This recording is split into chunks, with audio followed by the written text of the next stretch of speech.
It's my great pleasure to present the Fargo project on behalf of our consortium. That's another IMI project that's funded by IMI.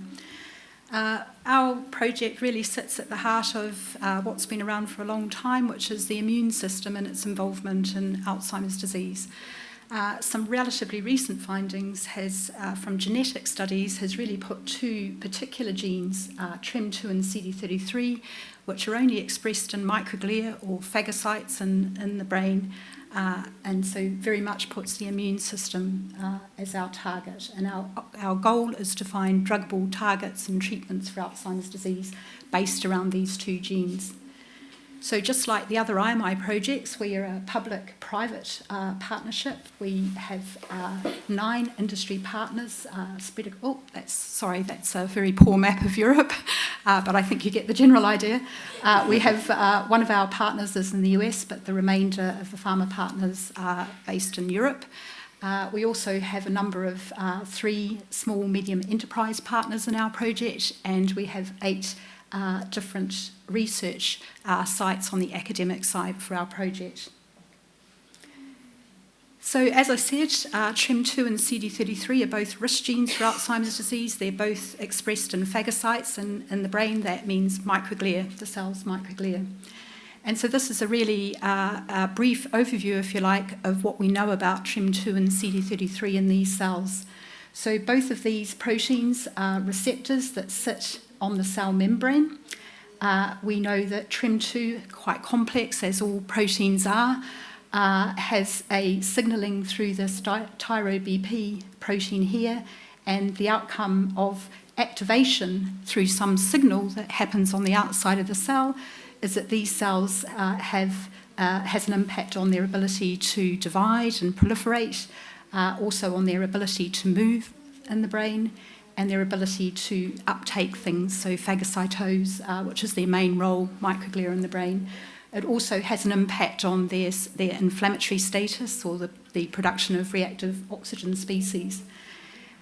We also know that CD33, another risk gene, is also associated with Alzheimer's disease, and it appears that CD33 opposes the activity of TREM2. So we know that these two independent genetic findings are connected perhaps in the same functional pathway.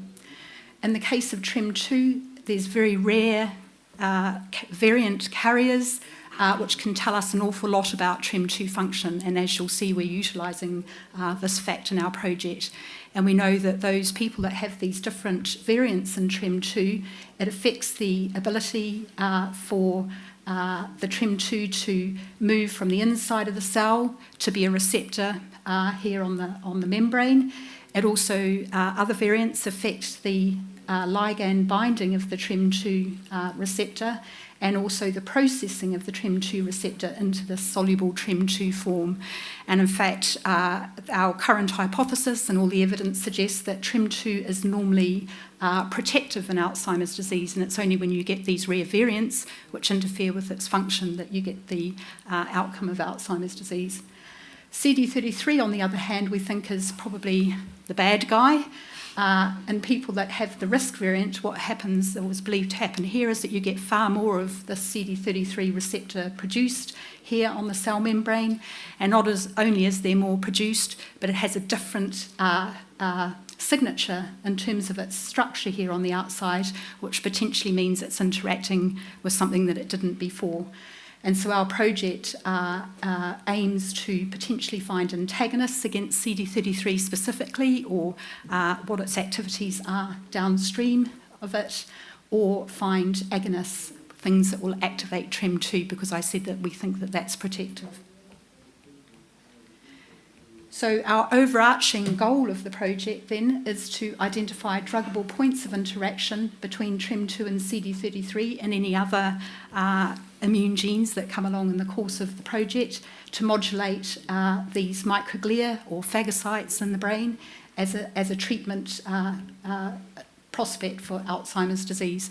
I should also add that this is potentially not only beneficial for Alzheimer's disease, but it's probably also going to be beneficial for other types of dementia. In the course of this project, our goal is to generate new knowledge on phagocytosis and neurodegeneration. There's still quite a lot of gaps in our knowledge about these activity of these cells.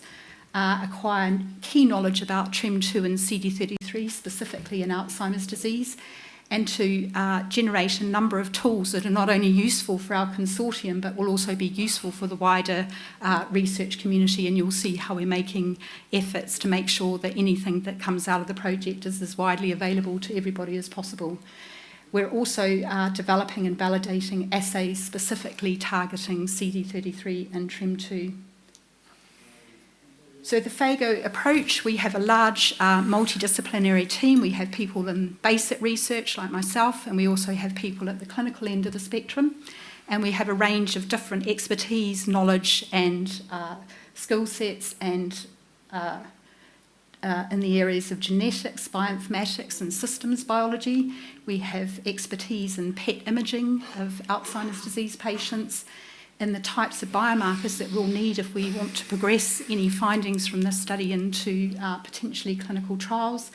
And we have a great deal of expertise in this new technology, which is the ability to make stem cells, and under the right conditions, we can make microglia. So this is a relatively new knowledge here within the team that we're harnessing. We also have a lot of expertise in generating cellular screening assays, and overarching all of this is the ability to take all of the data from the project into a very advanced knowledge database. I'll talk a little bit about that in a little while, but also the next speaker will also tell you a lot more about that knowledge database. So this is the structure of the Fargo Consortium. We have a dedicated management team here. We've, just like all the other IMI projects, we divided into a range of different separate work packages, focusing on our areas, but it's really important that we get very good communication across all of the different team members and work packages so that we not only can share findings which might be relevant to other work packages, but also we have a dedicated team that's able to communicate what the findings are from our project to the public and the wider research community. At the heart, as I said, of our project is science around these two genes, TREM2 and CD33. Also, really importantly, is the establishment of a dedicated place for putting all the data and acknowledgement in the project in order to standardise it and make it available to all the consortium members in a protected environment. So I'll talk a little bit more now about the different work packages and what their main emphasis and activities are. So work package 2 is very much around understanding what TREM2 and CD33 do, what are the molecular pathways that these two genes are involved in, and what are the ligands, what things bind to these receptors that may tell us about function, but might also be modulators of those two receptors that might themselves end up being an important therapy. So ligands and signalling are a key part of this work package. So our idea is to identify additional novel AD risk genes that might integrate or connect to these microglial pathways, and the downstream genes and alterations as a result of having variants in TREM2 and CD33 can tell us an awful lot about the pathways that are involved in this. We're also, as I said, making efforts to find ligands, so antibodies that may have agonistic function, which can be used as tool compounds to understand what the function downstream is of these two receptors. We're also characterising TREM2 and CD33 metabolism and signalling. We're developing a number of different types of assays that are meaningfully capturing the different activities of TREM2 and CD33, and also potentially you'll see in a little while that knowledge will be moved on to another work package to develop it specifically with the goal of doing drug or compound screening. So work package 3 as I said, there's a lot of communication between the work packages, but work package 3 is really about developing the AD or the Alzheimer's disease models, and on top of that, the aspects of TREM2 and CD33. So, for example, that involves generating a number of different Alzheimer's disease models that have amyloid and tau pathology, and on top of that, having alterations in the TREM2 and CD33 genes that we think are representative of what happens in gene carriers in people. We're also developing and putting a lot of effort into novel in vitro tools. So we are generating human-induced pluripotent stem cells, which have the disease-relevant variants in TREM2 and CD33.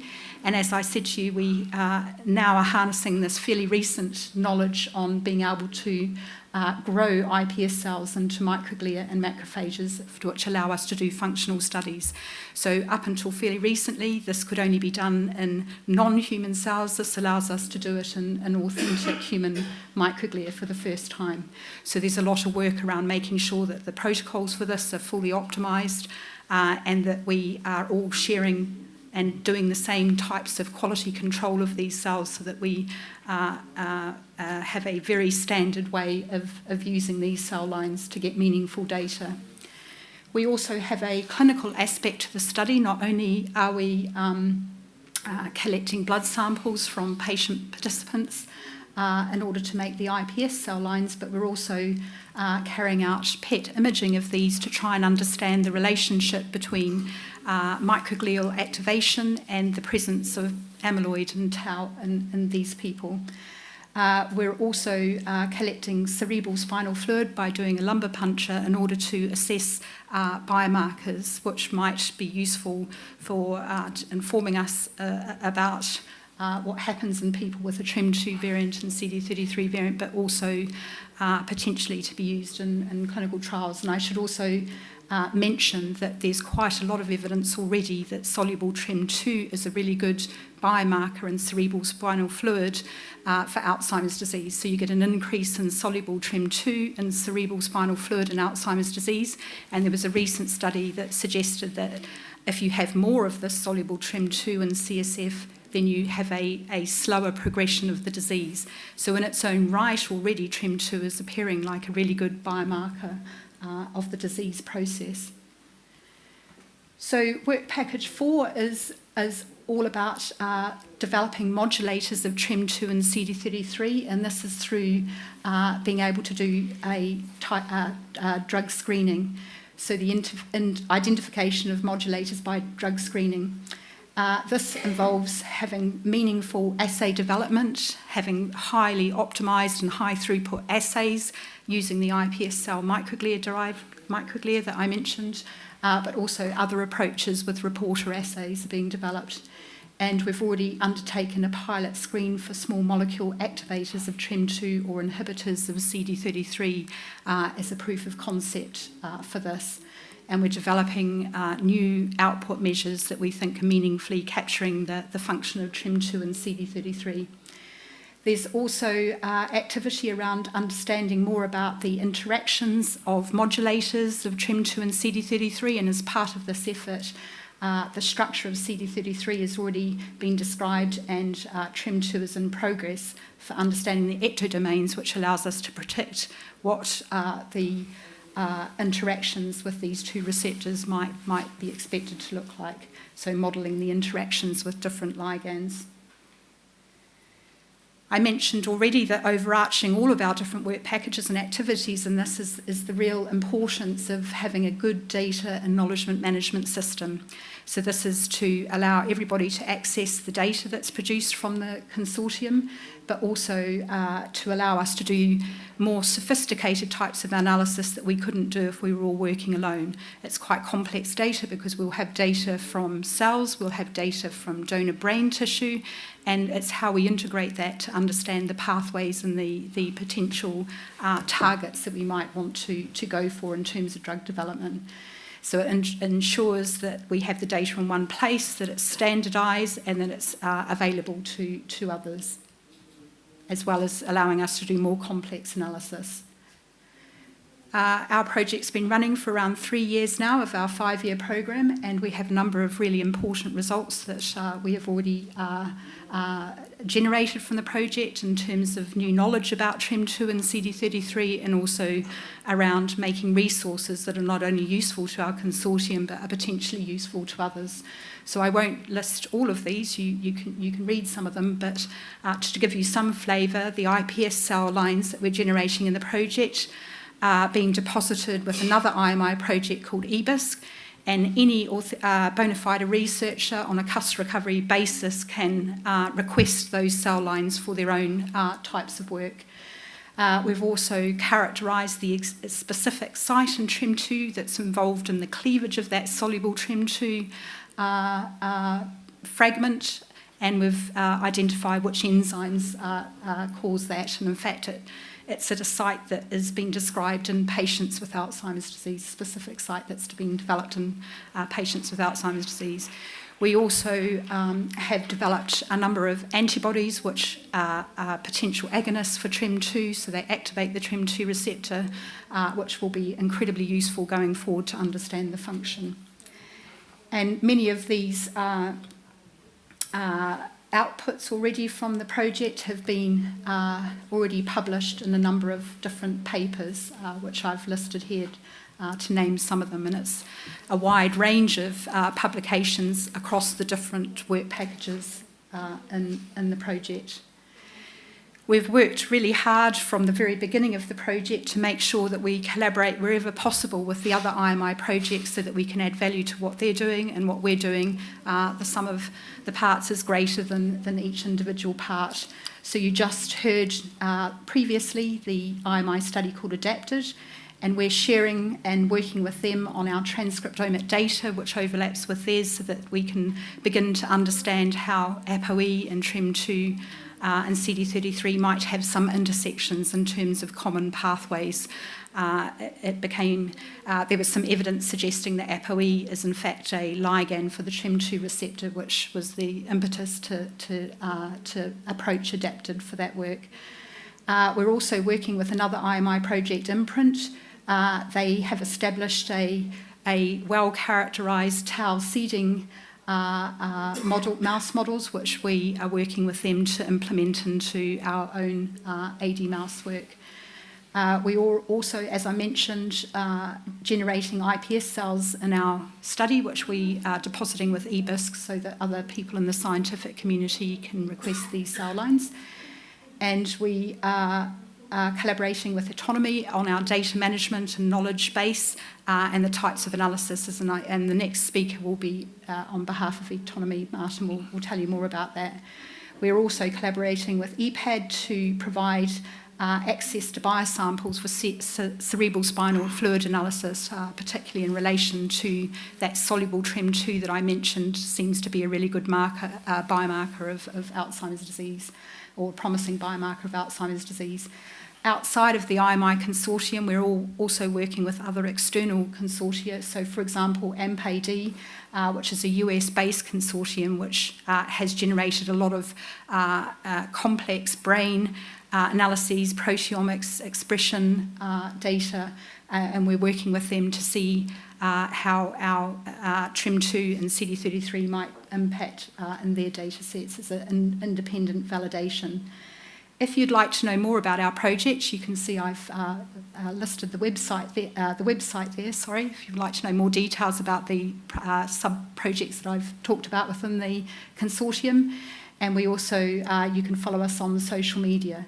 So I'd just like to, of course, acknowledge the funding that we've received from Innovative Medicines Initiative, which has made this project possible.